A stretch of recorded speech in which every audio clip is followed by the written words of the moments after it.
wasu daga cikin jerin shugabannin kasashen Afirka guda 10 waɗanda suka fi kowane shugaba daɗewa akan karagar mulki. Assalamu alaikum wa rahmatullahi, yan uwa barkanmu da wannan lokaci. Barkanmu sake kasancewa da ku a cikin wani sabon bidiyon. A yau cikin shirin namu mun zo muku da jerin wasu shugabannin kasashen Afirka guda 10 waɗanda suka fi kowane shugaba daɗewa akan karagar mulki.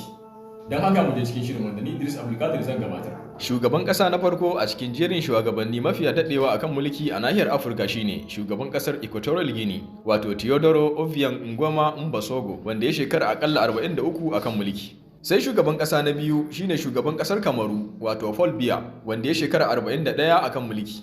Sai shugaban ƙasa na uku shine shugaban ƙasar Togo, wato Nasimbe Iyadema, wanda ya shekara 38 akan mulki. Shugaban ƙasa na hudu shine shugaban ƙasar Angola, wato Jose Eduardo dos Santos, wanda ya shekara 38 akan mulki. Sai shugaban ƙasa na biyar shine shugaban ƙasar Uganda, wato Yoweri Museveni, wanda ya shekara 37 akan mulki. Sai shugaban ƙasa na shida shine shugaban ƙasar Congo, wato Denis Sassou Nguesso, wanda ya shekara 36 akan mulki. Shugaban ƙasa na bakwai shine shugaban ƙasar Chadi, wato Idris Deby, wanda ya shekara 31 akan mulki. Sai shugaban ƙasa na takwas shine shugaban ƙasar Eritrea, wato Isaias Afwerki, wanda ya shekara 30 zuwa yau akan mulki. Sai shugaban ƙasa na tara shine shugaban ƙasar Zimbabwe, wato Robert Mugabe, wanda ya shekara 30 yana kan mulki. Shugaban ƙasa na goma shine shugaban ƙasar Sudan, wato Omar al-Bashir, shine wanda ya shekara 30 yana mulki.